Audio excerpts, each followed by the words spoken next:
Hello everyone, welcome back to my channel. This is Belle's Creates and I am Bella, and today we're going to be talking about how to make crochet clothes that actually fit. I feel like a lot of times we just follow the pattern, we follow the tutorial, and then we never touch it again because we don't like how it fits, we don't like how it looks. And it looks great on that person, but you know, not our favorite. Obviously this comes with experience, but here are some tips and different things to keep in mind while you're crocheting. You don't necessarily just want to follow the pattern. There's a lot of different things that go into it. So let's get into this video. An important thing that I think all crocheters who want to make garments and different clothes should have is a tape measure, or even just, they could even use a piece of string to even measure, but you want to know your specific body measurements, or if you're making this garment eventually for other people, the measurements are good to be specific for each person.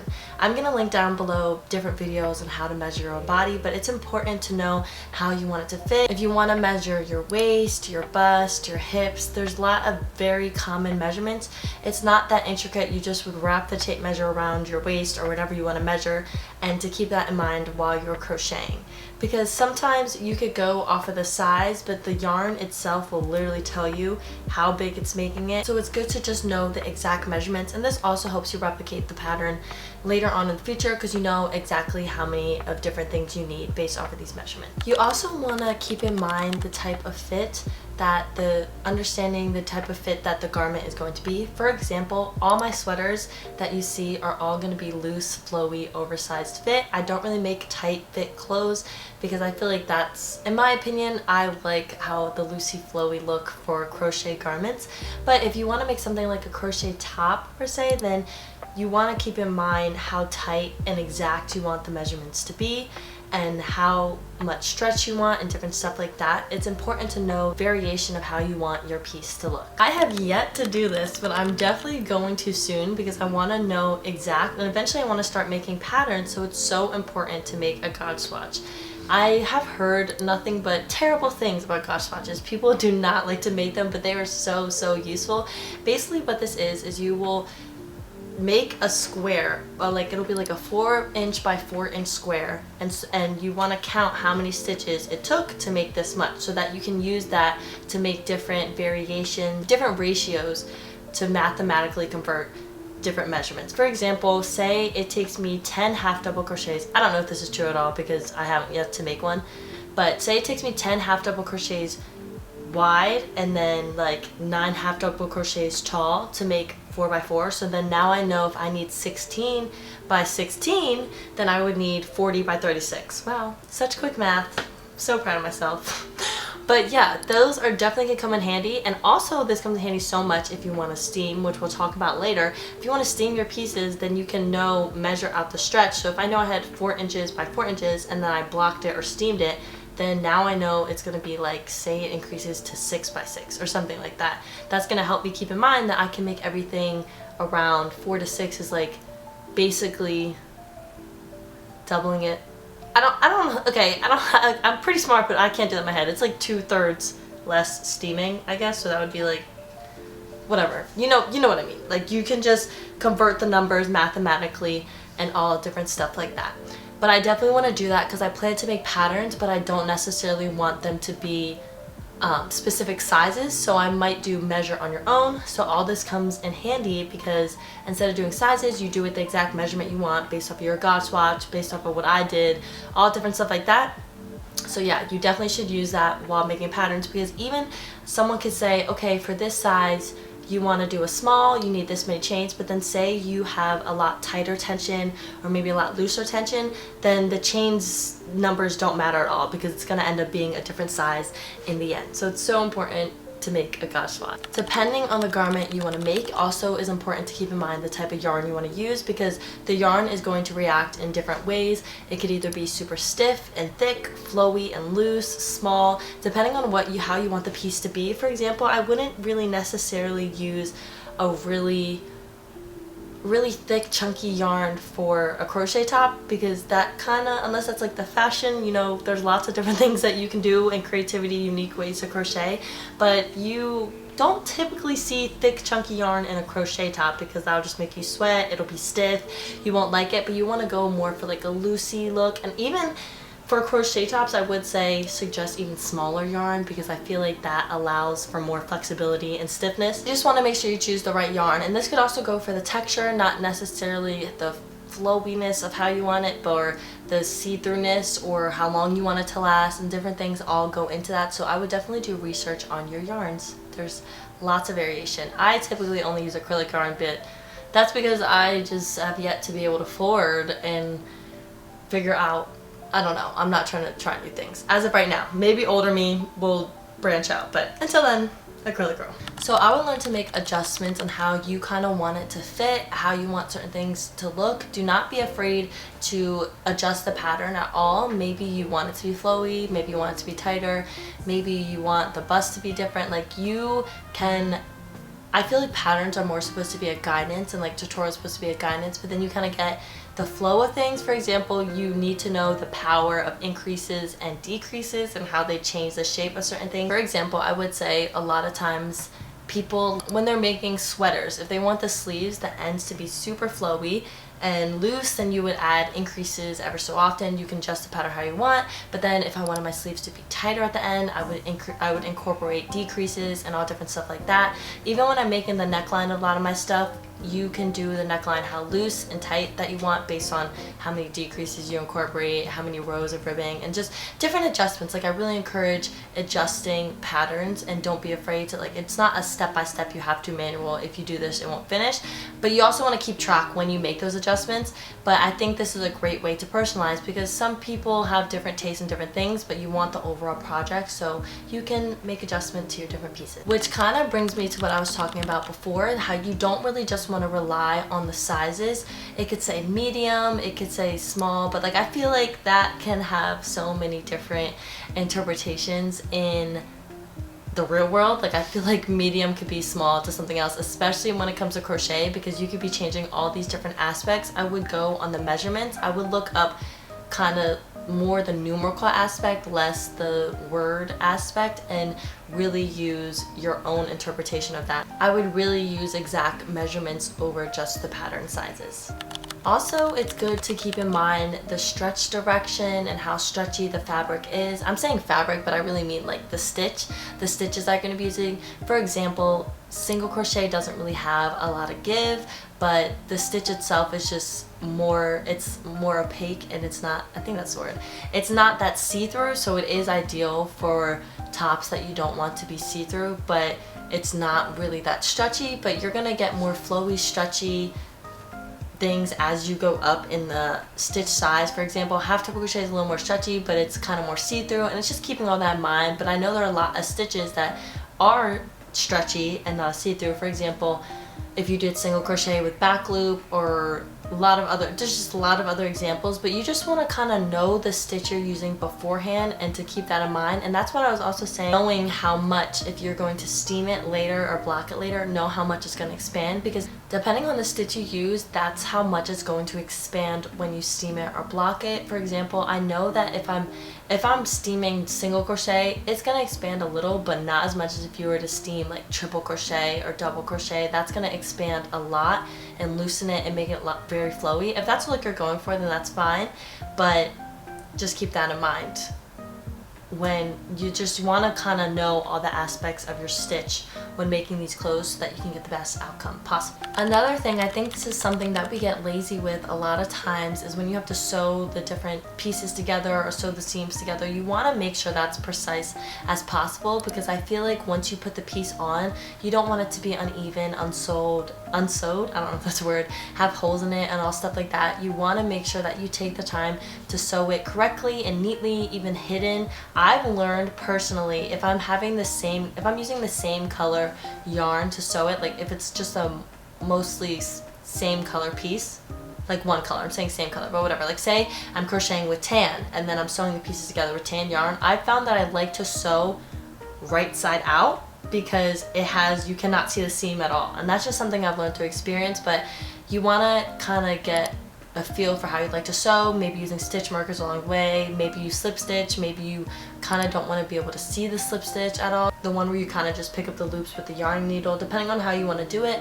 But I know there's a lot of different sewing ways to make really clean seams, like depending on the project that you have, and I would research different things like that. I've even seen people sew things together by crocheting them together, so like they'll do like mesh in between, but that kind of is depending on the project they're using. But I feel like that's such a cute little nice touch, but it's important. It's the little annoying things that we don't think about that really make a difference. Like there's been plenty of times where I have literally unevenly sewn and I'm like, oh, you can't really see it, but it's bunched in different areas and it's not cute. And it just like, it's the last part, but it definitely is important to go through at the home stretch to finish clean, because all that work will have been wasted. Another thing to keep in mind, if you're making this piece for yourself, or even if you're making for someone who's like around your size, or even if the person's close by, I would do a try on as you go. So if you're making these pieces, if I'm making a sweater for myself, I kind of, even if I'm just making the front panel, like I'll put it against my body, and then when I make the back part, I'll put it on my head to see where I like it. And I just keep trying it on throughout the process, just so I can get a feel if I need to go back and adjust something, if it's too small, if it's too big, if it's just not comfy, if I don't like how it drapes on me. Like, you just want to try it on as you go. This is not necessarily ideal if you're making it for someone and they're not close by, where you can just keep trying it. But if you can have them try it on as you go, because you really don't want to waste all this time just to end up not even liking it. But the good thing about crochet is you're making it like step by step, so most of the times you can try it on as you go. You can see how you like it, even if it's a top or pants or anything, you just can try it on as you go. And I definitely suggest that. It might look nice, but then when you actually put it on, you're like, oh, I don't actually like this. So I kind of discussed this before, the effects of blocking. I actually made a whole video about how I block my pieces. The easiest way to block it, if you don't know what blocking is, it's basically where you're kind of heating up the fibers. Depending on the type of yarn you're using, like I said before, I typically use acrylic yarn, so I would say that is what I am most knowledgeable of. I don't really know how to block other fibers, but I'm sure there's different ways, like even just throwing it in the dryer or something. But blocking your pieces makes it so much better. The thing about crochet, it can be so stiff when it's finished, and it can just be like itchy and just like not moving. Like this is flowy, but like if it was crochet, it'd be like stiff and stuck and whatever. But when you block it, what I do is I just hang it up and I steam it. I have a video if you want to watch, but that's pretty much it. But when you steam it, it makes it so much flowier and just so much more, I don't know, just higher quality. I just feel like it makes the clothes so much better, even if you do this for crochet tops and everything. But like I said a million times, you want to keep in mind it's going to expand. It won't be the same size that you started with. So you want to keep that in mind and do all the research possible and preparation possible, so that you can still get the steaming, flowy look, but while it's still having the good measurement. For a lot of crochet pieces, I do think adding ribbing can make the piece just fit better and look better. By ribbing, it's more, this one doesn't have it, but it's kind of like the ends of, it's usually at like the ends of sleeves, the bottoms of sweaters or tops, and then like the top neckline. It's kind of the part that like, it's just tugged in a little, like it's just a little bit tighter. This one doesn't really have it, but like, can you see? This kind of would be considered ribbing, but like if it was like a crochet sweater, it would just be a little bit tighter so that it's like snug on the wrist. It kind of just makes it snug so that it fits a little better, and it just looks neater, because most of the clothes that you see in general are gonna have some form of ribbing to just have a neat edge. But I think there's lots of ways and easy ways to just add ribbing to your piece to make it look so much better and neater. I've also seen people, like if you don't like just the flowiness, like it doesn't fit tight enough for you, I've also seen them use like elastic string or like glue on an elastic thing on the inside, sew an elastic, like it's like this long stretchy thing so that it tightens it up a little. But that's kind of depending on how you want that piece to fit. Like I know typically for crochet tops, like the only way to make it fit nicely is by doing like a long chain or a long strap and like tying it tight. But if you don't really want to have that tie in the back, that could be a different option to make it fit more snug and just overall better. It's also kind of what I was saying before, depending on the type of yarn you're using, you want to keep in mind the yarn weight. has a major effect. If you're new to crochet, like typically I feel like the most common one is 4, but you don't want to buy the wrong yarn. 4, you really want to check the weight yarn that you want to use because it makes a massive difference.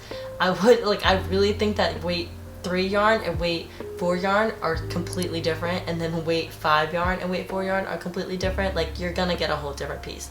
The size is gonna be different, the tightness, how flowy it is, literally everything's gonna be different. So you definitely want to pay attention to the weight of the yarn. This kind of comes with time and practice, but you really want to try your best to use consistent tension while you are crocheting, because that's going to completely change the measurement. If one side of the tension is too loose and then one is too tight, then your piece is just going to be way too uneven and it's not going to be as nice.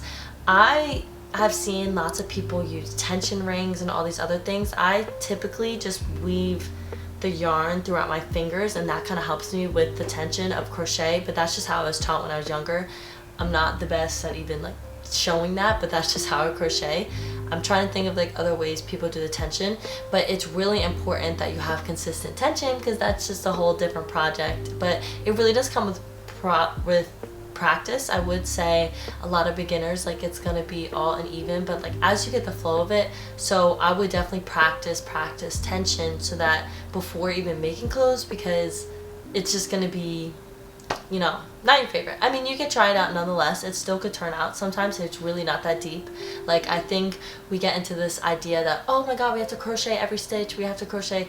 You don't want to make too many mistakes, but crochet is pretty forgiving. That, like, I'm pretty sure half my projects are probably the most random numbers because I added or decreased a stitch, and still looks the same. One is not going to make a difference, but you don't want to do it too much, because then, especially on the end, like, your edges will literally like look crazy, and then you have to go back and then it's just lost hope. But yeah, tension. This is kind of what I was saying before, that you want to make sure you finish off your pieces good. And I was saying with the weaving in, but you want to make sure, and I know this is the most tedious part, like it might be the worst part of crochet, is weaving in your ends. You want to make sure that they're securely and neatly woven in, because at the end of the day you could do all this work and then you have like a string hanging out, or maybe it unties, or maybe you just tied a knot and you cut it and now the whole thing is undone and you can't fix it and life is ruined. You want to really make sure that you weave in your ends neatly. Honestly, when I'm not making a piece for someone else, I won't weave in my ends, and then I'm never going to wear that out because I know that yarn is sticking out or whatever. And so to avoid doing that, as I'm crocheting, I weave in my ends. You can go 3, it's supposed to be like you go 3 different directions, or not directions, like you do 3 times back and forth. I'm like saying this out loud, but I hope you know what I mean. But you could look up so many different videos, how to weave in ends neatly, stuff like that. Even if it's still kind of sticking out on the inside, like on the wrong side, I still would just make sure you don't want to just go through one and then cut it. You don't want to just even tie a knot and cut it, because it makes a big difference. Because you think like, oh, this isn't gonna slip out. No, you're wearing it, someone's wearing it, it's gonna move, something is bound. It's like eventually, even if you go and put it in the wash, now you have all these ends woven out, undone. It's a mess. So you really want to take the time to finish that last step to have that clean look so that you'll actually wear the clothes. And just like that, that is the end. Thank you so much for staying here and listening on how we can get our crochet clothes to be the best that they can be, so that you'll actually wear them and just up your crochet game. And this also helps if you want to sell your clothes in general. There's just a lot. Like, you don't want to hand someone something where all this different stuff is going on, and you don't want to spend all this time making crochet pieces just to not like them. So I hope you learned something new from this video. Thank you so much for watching and enjoying and spending this lovely day with me. Bye!